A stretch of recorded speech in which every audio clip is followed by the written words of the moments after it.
All right, guys, Darren from FBA Elite, and welcome back to another video.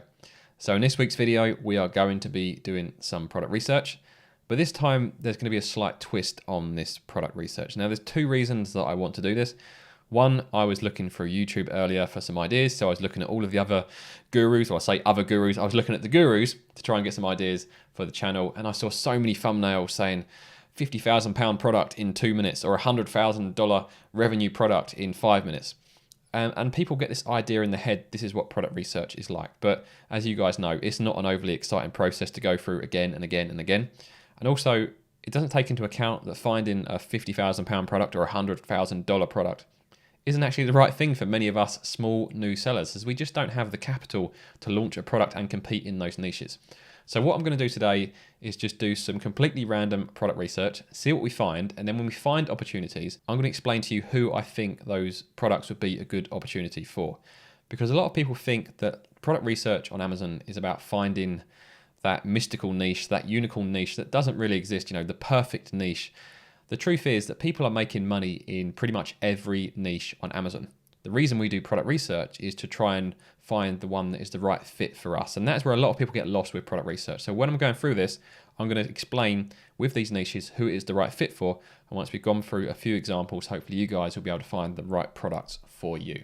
So let's jump onto Amazon. And when we find a good product, we'll compare it against the criteria, these 7 points that I've got here, and just talk through each point. So if we start with chopping boards, which I always bring up in these videos. So let's do chopping boards. But I'm not actually going to run Helium 10 on chopping boards and look at the demand and stuff. What I'm going to do, so I'm going to look for a high quality, or what I believe is a high quality seller within this niche. And then I'm going to use a store rater technique to go in and see what other products they are selling. Because the chances are, if they've got a high quality listing, doing well and near the top of one niche, they probably have other products. So that's why I'm going to use that technique. And that's why I like the store rater method.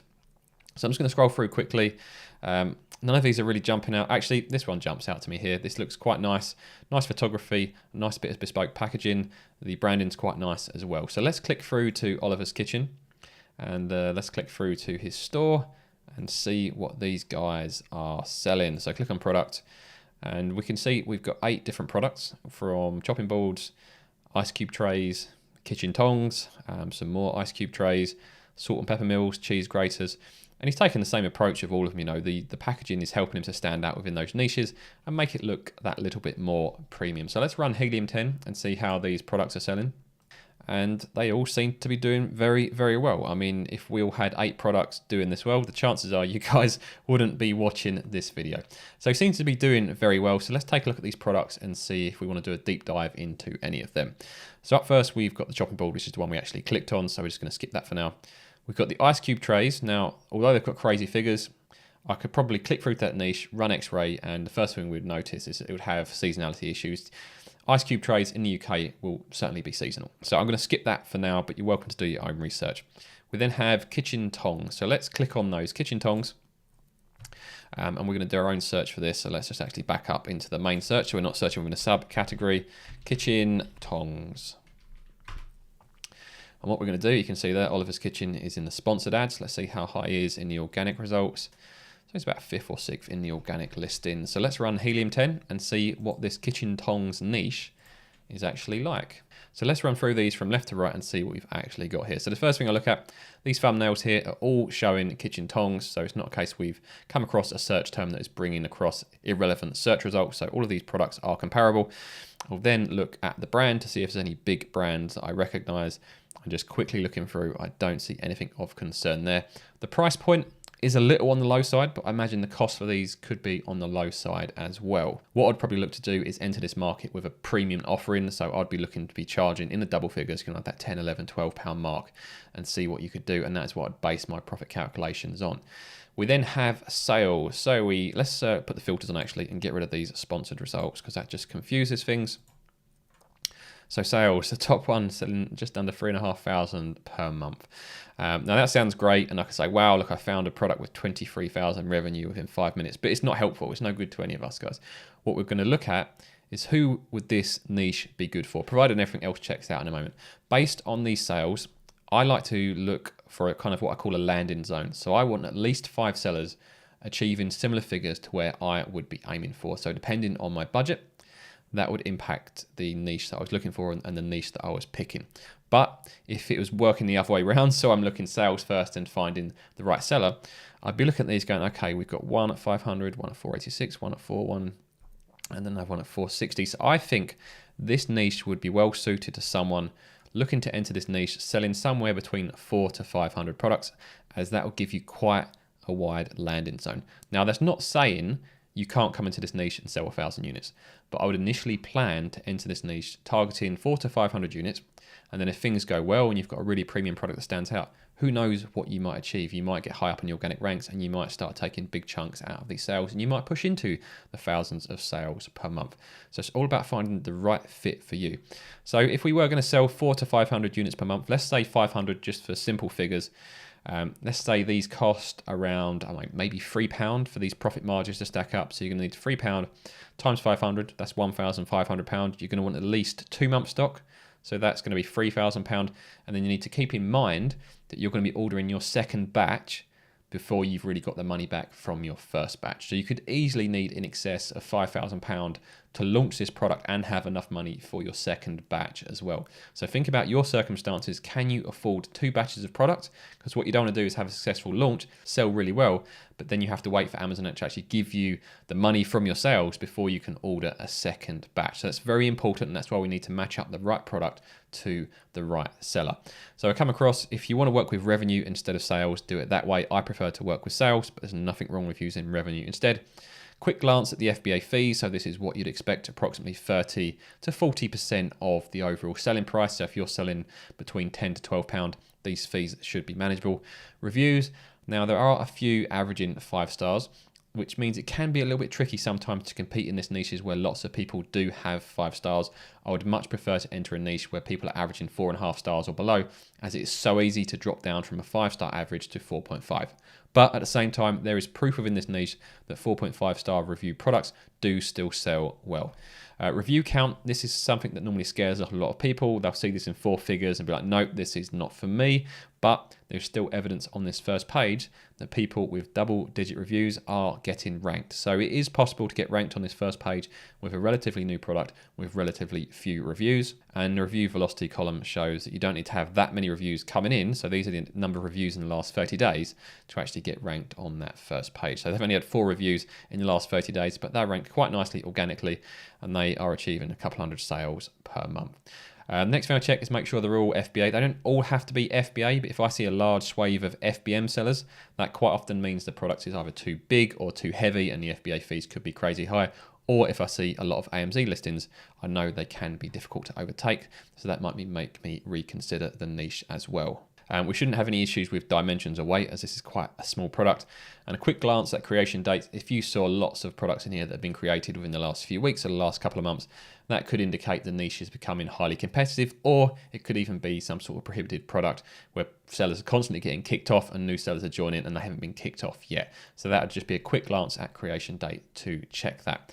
The final thing to check is seasonality. I don't expect there to be too much seasonality. You can do it 2 ways. You can have a click on individual products. So let's pick one with high reviews, as they usually have the longest sales history. So let's open this first seller, click on the all-time view, and things look reasonably steady. There are a few peaks and troughs, but nothing that is of major concern just from a quick look through there.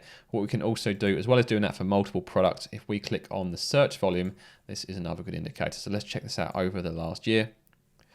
And again, search volume looks pretty steady to me throughout the year. So just on a very quick look through, the seasonality doesn't appear to be an issue. So overall, this product I think looks fairly solid. I don't see any red flags with this product that would put me off entering, providing I could get the profit margins to stack up. So once you got to this point, you'd then be looking for the opportunity. So how am I going to enter this niche? So let's just go back to the search results and scroll through. So Oliver's Kitchen, obviously, their entry point has been their bespoke packaging, as it helps them stand out. As you can clearly see against these other 3 sponsored listings, I think people are going to click on this one just because the box is there. Now, that's not always the case, because some people don't really care about packaging, but if you do have premium packaging for the right product, like demonstrated in this example, it can really work well. Scroll down, so some people are doing sets of tongs, so that's one way of standing up. Some people are doing different colored tongs. Then we've got different materials, so rather than the rubber handles, it's just purely metal. even some different shaped ones as well. So have a think about if you could enter this niche. Some people are bundling instead, so they put in kind of a baster with it. And just to scroll down a bit further, maybe this one's got a slightly wooden handle. Have a think about how you would stand out in this niche. Can you add a visual selling point that would catch the eye, that would draw people to your listing? And then can you add perceived value so people actually believe enough in your product to purchase it over the competition? So that gives you a good example of one product. I'm just going to do some more products and see what we find. I won't go as deep in the other products, but I just wanted to give you an overview of how I do product research. So we've done the kitchen tongs. So let's have a scroll through these search results to see if we can find another good product, just like we did with Oliver's Kitchen. Then we'll do the store radar technique again. So these are the top 4 organic results. You've got these guys are standing out with the different colors. These guys are standing out with a bundle item and packaging. Now, I'm not a huge fan of the packaging there, or the bundle item, or the fact the photography isn't actually on a white background. I'm not sure if you guys can see that. But at the same time, they are trying hard. They look like they're second in the organic search results. They're bundling and they're using bespoke packaging. So let's see what other products they have, as they might have something interesting to look at. So these are being sold by Henshow. Let's click through to their store and see what other products they have. And these guys also have 8 different products. So they've got some tongs, some spatulas, so they've got salt and pepper grinders again, some meal prep containers. Blimey, I've been seeing meal prep containers pop up through my research so many times over the past few years. There must be an opportunity there if you can stand out. Measuring cups and some more kitchen utensils, so different types of spatulas, but this time a bit more premium than them ones, which, yeah, they look a bit nasty. And then we've got some more meal prep stuff and then a fruit slicer. So let's run Helium 10 and see how these products are performing. And by the looks of it, only a couple of his products are doing okay. Obviously, you've got the kitchen tongs, which is how we found them in the first place. Then we've got the silicone spatulas, which I'm amazed are selling quite well because I'm not a huge fan of how they look. But I guess they stand out as they do have a visual selling point. And the salt and pepper ones. So I'm interested to see these silicone spatulas. Let's click through actually. Let's take a look. Okay, so they don't look as bad. If you like that sort of thing, they don't look terrible when you look a bit closer. But let's do some searches for this. So silicone kitchen spatulas. I can't be bothered to type this. Let's make sure we're into the root category, not just searching within the subcategory. Silicone kitchen spatulas. And let's hit Helium 10 on this and see what we get. And just like last time, we'll go through this from left to right. So these all appear to be silicone spatulas. Actually, let's do the filters straight away this time. Let's get rid of those sponsored results to make things easier. So they all seem to be comparable. There's no big brands dominated in there. These guys have got a couple of entries, but they're certainly not a brand I would recognize, and I don't think anyone else would. Price point is very low, but at the same time, you have got a couple of guys here showing that it is possible to push a higher price point within this niche with the right offering. Sales are quite sporadic here, so you come in 800 and 600, then down to 99. And this would be the 3rd organic position, so it's quite interesting to see these sales all over the place.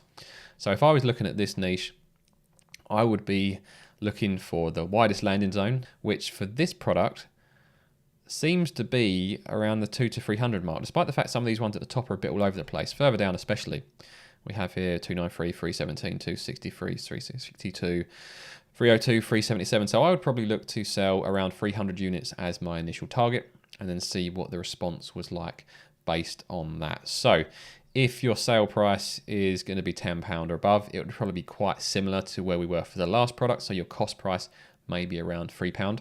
So if you were looking to sell 300 units, you'd need £900 for the first month, or £1,800 if you were buying 2 months worth of stock. And then if you needed 2 lots of stock, you're looking at about 3,600 in total. So this might suit someone with a slightly lower budget, as the slightly lower demand combined with the fairly low unit cost makes this a much more manageable product, especially for a new seller. So let's take a look at the sales graph to see if there's any seasonality issues. So we're going to take the top seller and look over the last year. That all looks fairly consistent, and the decline there is probably just a reflection of that product and not the niche as a whole. So let's check seasonality. I don't expect to have too many issues with this type of product. So this one's got quite a few reviews.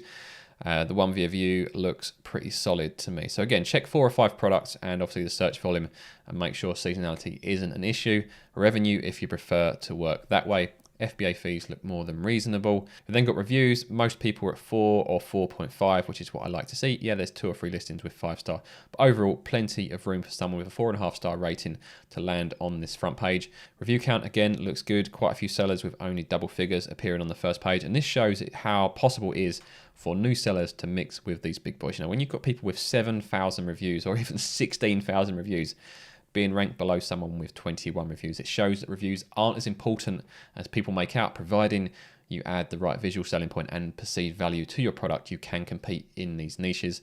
Review velocity, yes, there's some products doing an awful lot of reviews per month, but there's also some products not doing many at all, and they're getting ranked on that first page. All FBA sellers, which is good. Dimensions, you're not going to have any problems, and there's no issues with lots of new listings either. So overall, another opportunity for someone with a slightly lower budget if you can think of a way of entering this market. The key thing is making sure you put together a premium enough offering that you can justify a high enough price point to make this niche profitable for you. So let's continue down the rabbit hole. We're going to scroll down and look for some nice listings and then see what products they are selling. So these guys here, these have gone hard on the variations and really flooded their main image. So let's see what they're selling, because they're obviously trying very hard to succeed, just as all sellers are, I guess. These look like these are a Chinese seller, so we might find thousands of products, or we might find one, who knows. Okay, so these are selling 24 different products. Let's run Helium 10 and see what we get. And we'll just sort these by sales to make sure we've got their best selling products at the top. So these are selling silicone donut molds. So that's a different take on that, and that's interesting. 1,300 sales of donut molds per month. That's crazy. How many donut molds are being sold in the UK per month if one seller is doing that many units? Ice cube trays, again, silicone spatula set. Popsicle sticks definitely will be seasonal. Portable utensils.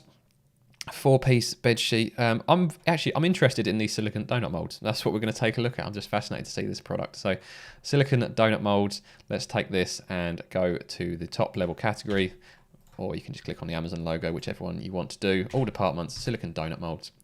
And then let's run Helium 10 again.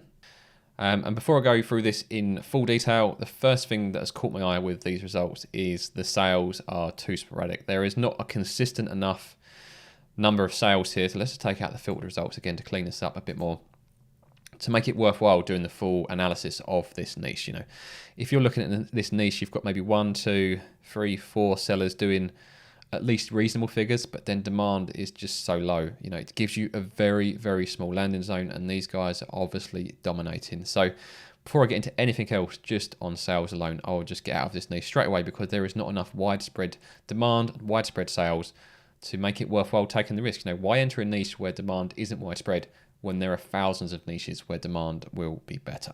But let's use the same technique again. We're going to use Store Radar. We're going to look down, see if someone's doing something a little bit different. Actually, what we do, rather than doing it that way, let's do it by sales, as we need to find someone who's actually selling some of these units, as not many of these sellers are.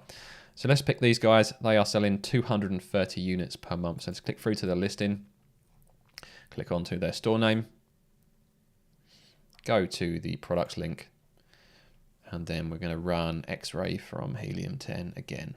And these guys have 16 products, so let's sort them by sale. So none of these look overly successful. Funny enough, their silicone donut molds are doing the best. We then have an adjustable sliding gauge, the 2 sets of wooden crepe spreaders. Now that's something farmers use, isn't it? Anyway, let's click through to the products. Let's take a look at these crepe spreaders and see what we find.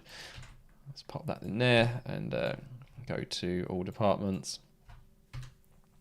And we're going to run Helium 10 again. Now these look quite a low cost product, so these could be ideal for someone with a super low budget, but let's see if there's actually much demand for these.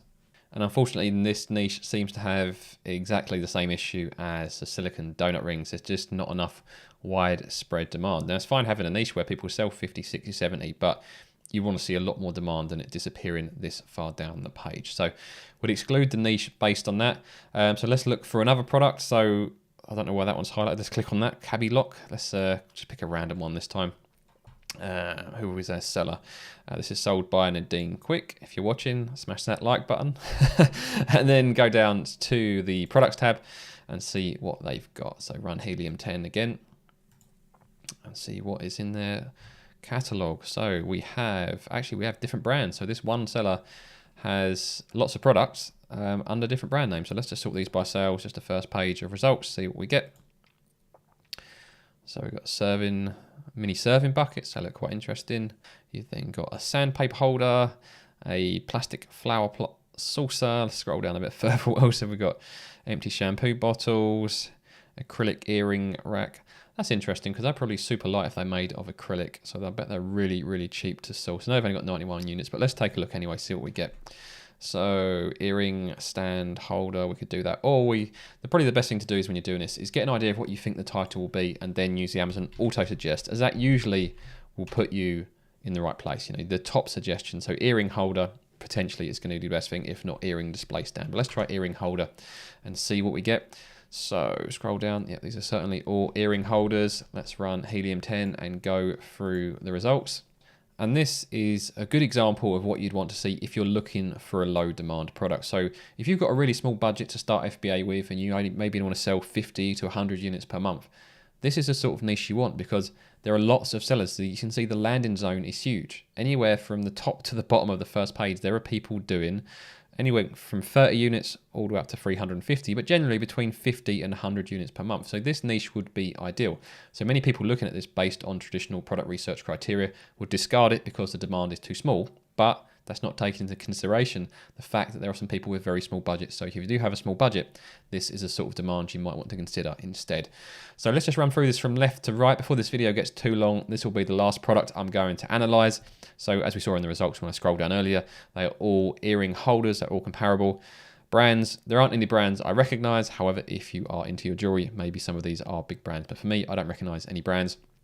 Price actually is higher than I expected for some of these products. Again, let's get rid of these sponsored products from the results so that we can clear them up a little bit and go through it from left to right. So price point, again, looks fairly reasonable for a low cost product. Like I said, this would be ideal for someone with a low budget who's looking to start FBA, as you could enter nice and low, aiming for 50 to 100 units per month.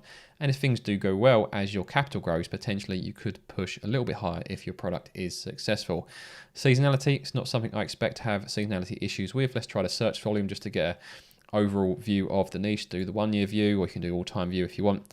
So there's a small drop off last May. Let's go to all-time. And the May before that, things looked absolutely fine. So it's just a case that was just random fluctuation. I wouldn't pay too much attention to that. But again, go through individual products just to confirm there aren't any seasonality issues.